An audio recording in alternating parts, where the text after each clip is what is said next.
नमस्कार, जय हिंद। मैं हूं मनीष झा और आप देख रहे हैं मनीष लॉ क्लासेस। आज के वीडियो में हम जनरल नॉलेज के सेगमेंट को आरंभ कर रहे हैं। जनरल नॉलेज के सेगमेंट में हम करंट टॉपिक जो कि देश दुनिया में चल रहा है लॉ एंड टैक्सेशन के फील्ड से उसको कवर करेंगे, या लॉ एंड टैक्सेशन के फील्ड में कुछ इंपॉर्टेंट टॉपिक हैं उसको भी हम कवर करते रहेंगे। उसके पहले आपको बता दूं, इंडियन कॉन्स्टिट्यूशन का part 3 of the Indian constitution तक पार्ट 1, पार्ट 2, पार्ट 3 मैं कवर कर चुका हूं। आप प्लेलिस्ट में जाकर देख सकते हैं। और आईपीसी का चैप्टर 1 और चैप्टर 2 भी मैं कवर कर चुका हूं, वो भी आप प्लेलिस्ट में जाकर देख सकते हैं। और आने वाले वीडियो में जीएसटी और इनकम टैक्स को भी सारे सेक्शन को हम कवर करते रहेंगे। फिलहाल जनरल नॉलेज का सेगमेंट स्टार्ट हुआ है, यहाँ कुछ इंपॉर्टेंट टॉपिक से रिलेटेड हम बात करेंगे। और आज का टॉपिक है रसूका, जिसे एनएसए कहते हैं। अब इस टॉपिक को मैंने क्यों चुना, पहले 2 लाइन उसके बारे में समझ लीजिए। आए दिन अभी 2-3 दिन से पेपर में ये आ रहा है कि एक यूट्यूबर है मनीष कश्यप, जो सन ऑफ बिहार के नाम से फेमस हैं। वो एक मीडिया के क्षेत्र में अपने आप को बहुत फेमस किए हैं। ग्राउंड लेवल की रिपोर्टिंग करते हैं और जनता की आवाज़ को सरकार तक रखते हैं, जो बहुत हद तक सही भी है और लोग उससे अग्री भी करते हैं। लेकिन वहीं बहुत लोग ऐसे भी हैं जो उनकी बातों से डिसएग्री करते हैं और ये कहते हैं कि वो बहुत कुछ ज़्यादा कभी कभी बोल देते हैं, जिनसे कभी कुछ प्रॉब्लम क्रिएट हो जाती है।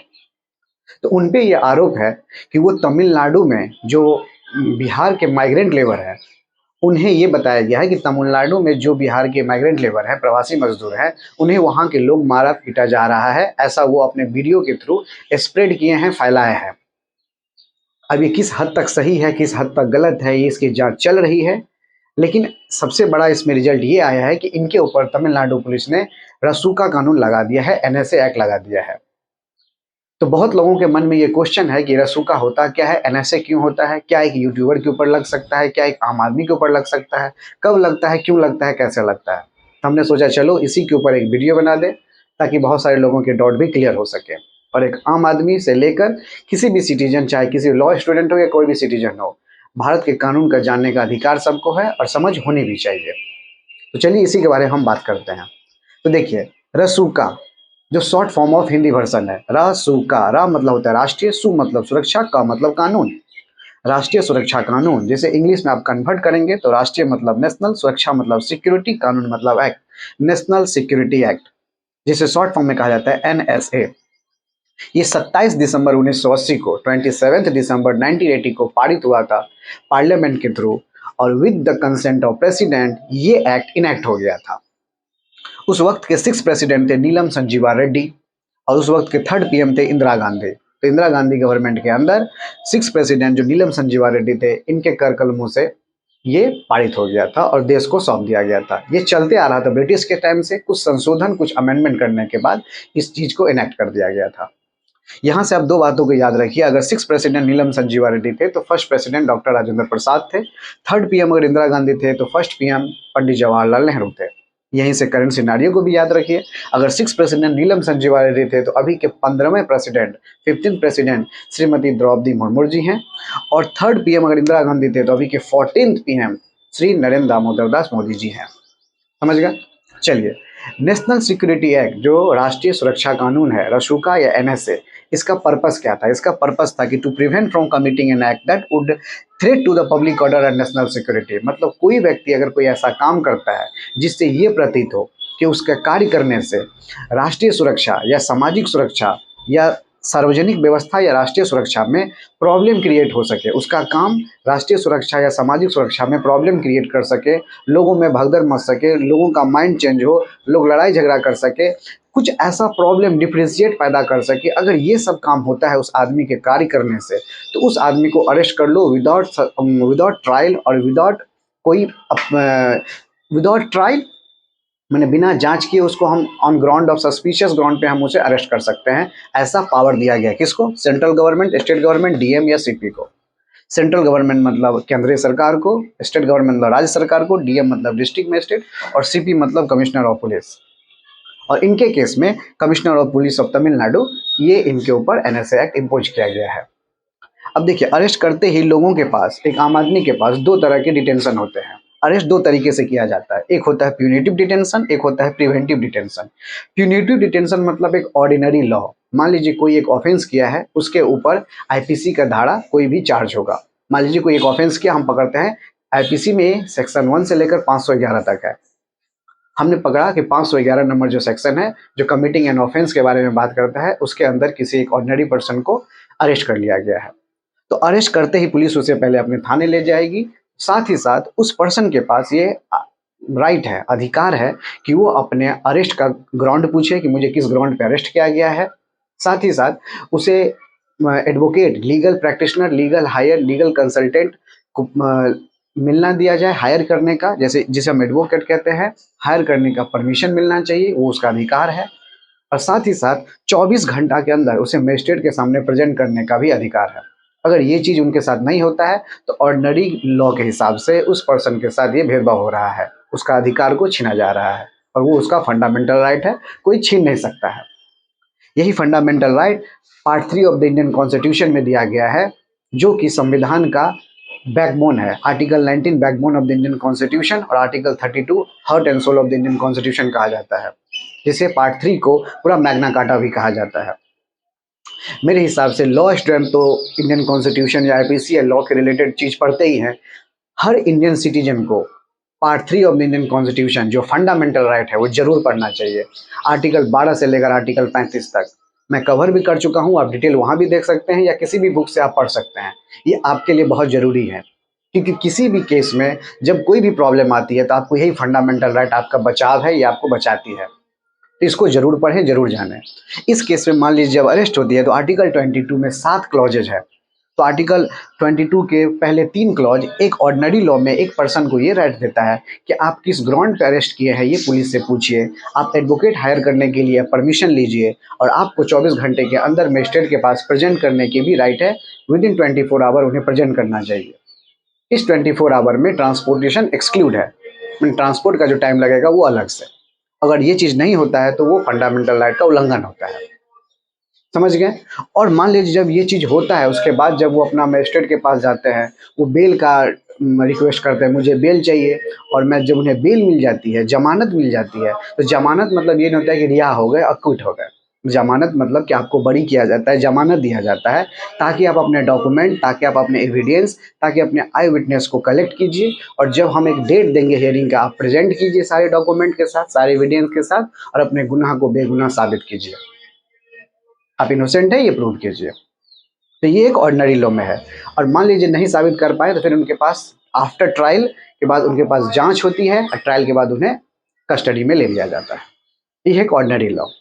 लेकिन अगर किसी के ऊपर प्रिवेंटिव डिटेंशन लग जाता है, मतलब निवारक निरोध लग जाता है, तो ना ही उसका ट्रायल होता है, ना ही उसका राइट चला जाता है, ना ही वो पुलिस से ये पूछ सकता है कि मुझे किस ग्राउंड पे आप पकड़े हैं, ना ही उसे एडवोकेट हायर करने का इमीडिएट कोई परमिशन है, ना ही उसे 24 घंटा के अंदर मजिस्ट्रेट के पास प्रेजेंट करने का परमिशन है। और यही चीज़ लग गया है मनीष कश्यप के साथ। अब ये एक प्रिवेंटिव डिटेंशन जो है, ये प्रिवेंटिव डिटेंशन बस कैद करने का तरीका है।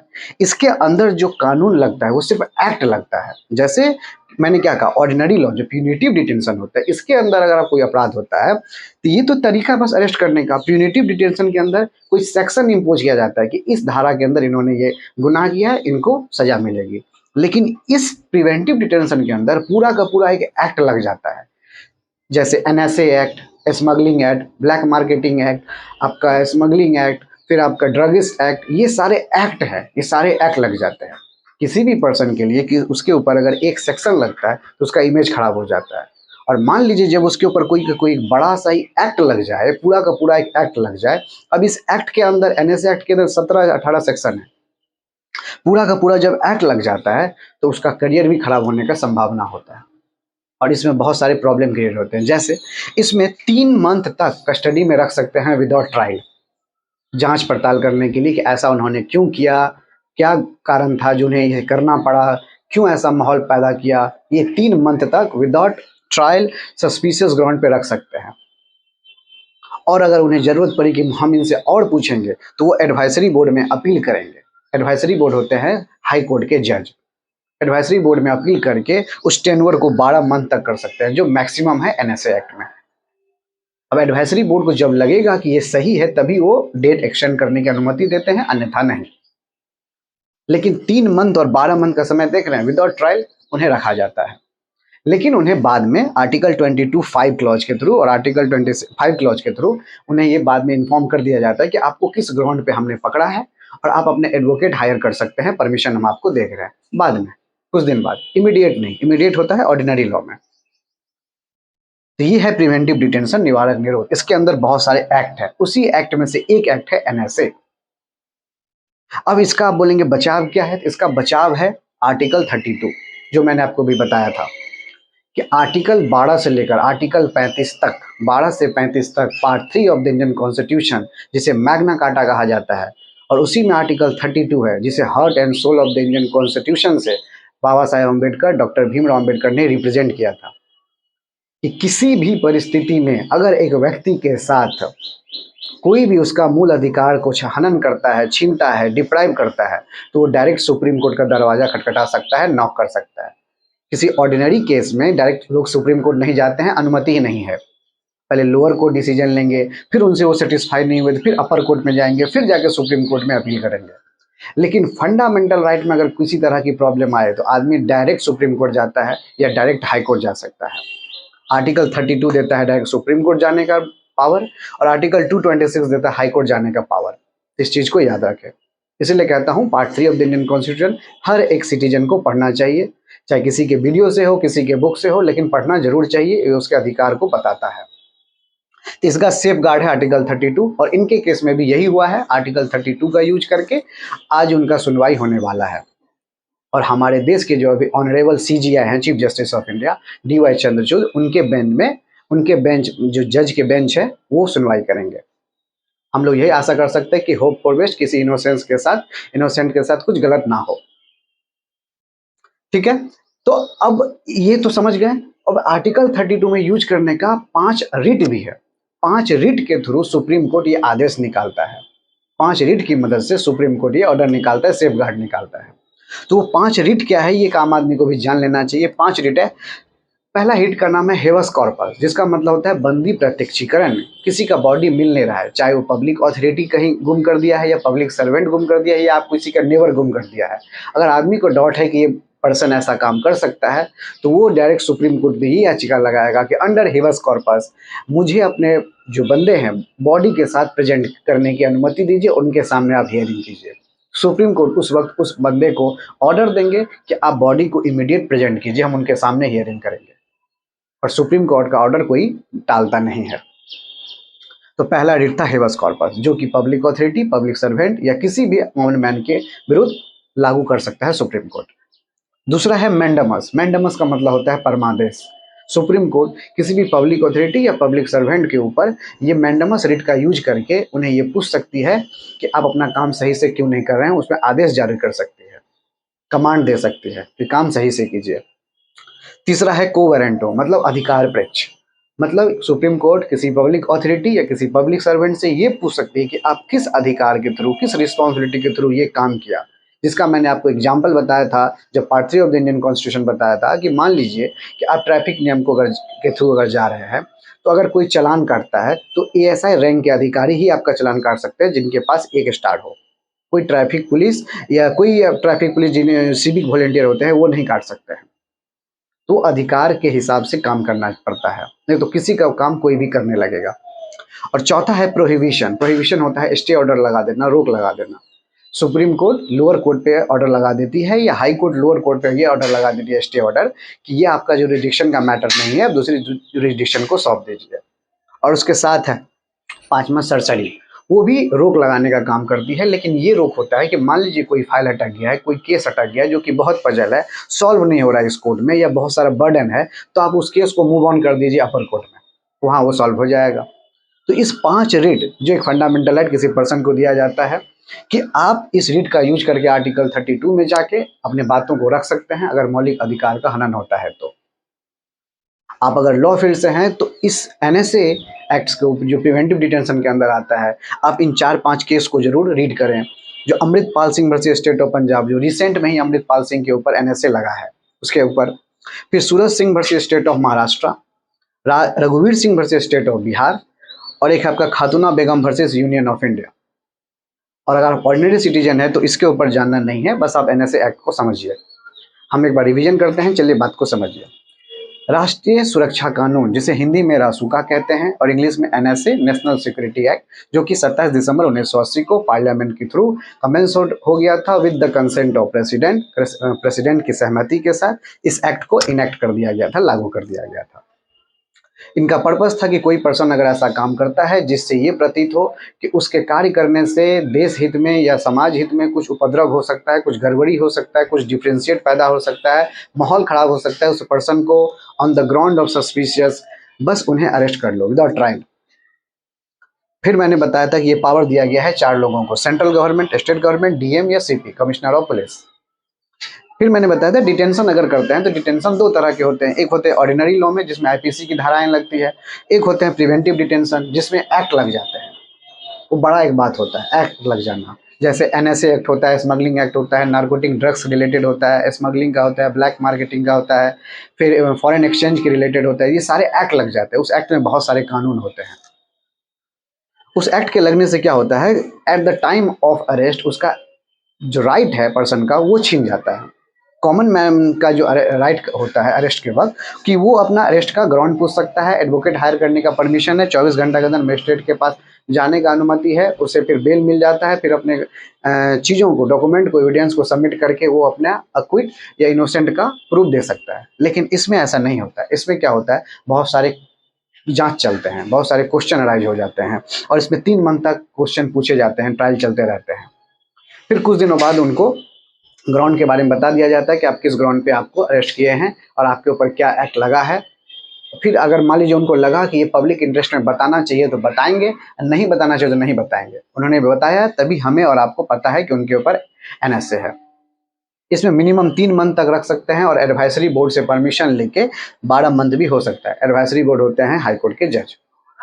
इसका सेफ गार्ड है आर्टिकल 32 और article 226। Article 32 direct supreme court जाने का अधिकार देता है, आर्टिकल 226 डायरेक्ट हाई कोर्ट जाने का अधिकार देता है। और ये heart and soul of the Indian constitution Baba Saheb Ambedkar ने इन्हें बताया है, हर इंसान को जानना चाहिए। इसके अंदर 5 रिट होते हैं। 5 रिट होते हैं, हेवस कॉर्पस, मैंडामस, कोवरेंटो, प्रोहिबिशन, सर्सरी, जो कि पब्लिक अथॉरिटी या पब्लिक सर्वेंट या लोअर कोर्ट पे इम्पोज किए जाते हैं बाय द सुप्रीम कोर्ट या high court. I hope NSA से जुड़ी ये जो जानकारी है, बेसिक डिटेल आपको क्लियर हुई होगी, कुछ समझ में आई होगी।